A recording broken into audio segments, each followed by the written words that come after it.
Assalamualaikum teman-teman, aku Zaki Alfariza dari kelas PAI E dengan NIM 240410700151. Di video ini aku mau memenuhi tugas UTS pada mata kuliah SKI yang diampuh oleh dosen yaitu Ibu Ani Marliani MPD. Sebelum masuk ke pembahasan, coba deh kalian bayangin satu nama yang benar-benar Anda kagumin, baik itu dari mentor, pemimpin, atau bahkan dari tokoh sejarah.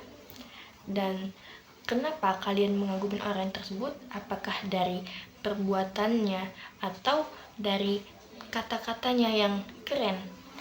Dan di video kali ini aku mau membahas mengenai keteladanan para nabi dan rasul.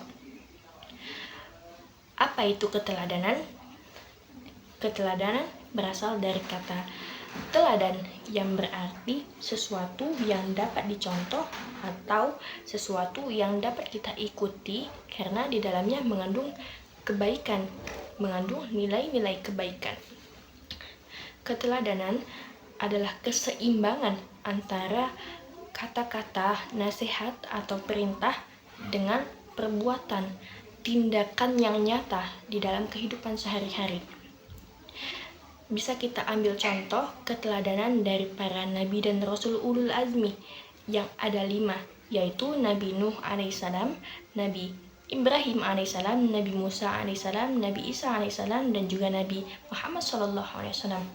Kenapa mereka digelari ulul azmi? Karena mereka memiliki keteguhan yang kuat, tekad yang besar, dan juga kesabaran yang luar biasa ketika menghadapi ujian pada masanya.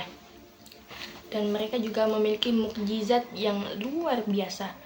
Yang pertama, Nabi Nuh alaihissalam memiliki mukjizat membuat kapal yang begitu besar untuk menampung umat-umat beriman pada saat banjir.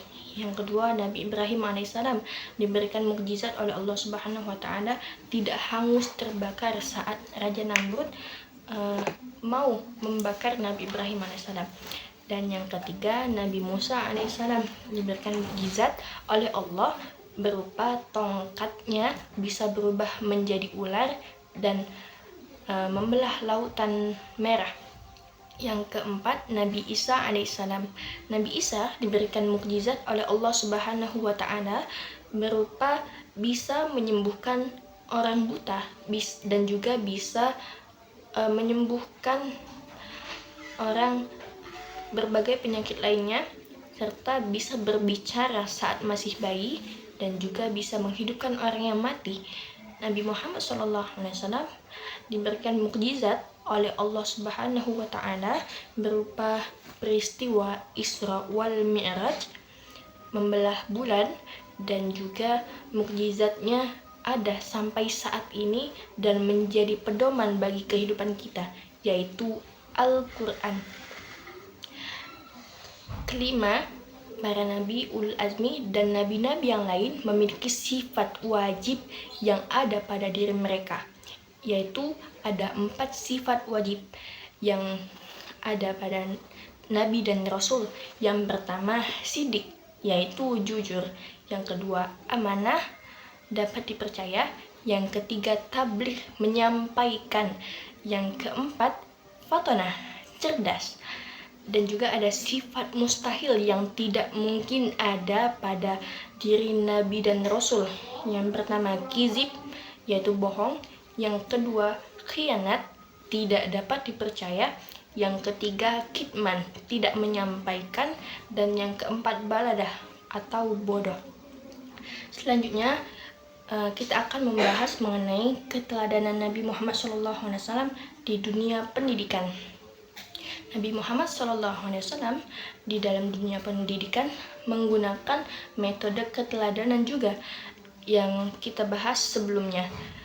Metode keteladanan Nabi Muhammad SAW ketika beliau sedang mengajar, sedang berdiskusi, beliau tidak hanya dengan kata-katanya saja, beliau menyampaikan, tapi langsung dipraktekkannya di dalam kehidupannya. Contohnya mengenai kejujuran, beliau orang yang sangat jujur, bahkan digelari Al-Amin.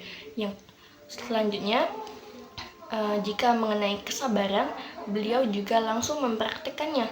Beliau sabar, beliau sangat sabar dalam menghadapi ujian-ujian yang beliau alami. Selain metode keteladanan, Nabi Muhammad juga menggunakan metode diskusi, tanya jawab, dialog. Nabi Muhammad memberikan kesempatan kepada para sahabat untuk bertanya kepada baginda Rasulullah SAW, dan juga bisa saling bertukar ide. Dan selain itu, Nabi Muhammad menggunakan pendekatan kasih sayang. Beliau orang yang penuh dengan kasih sayang, bahkan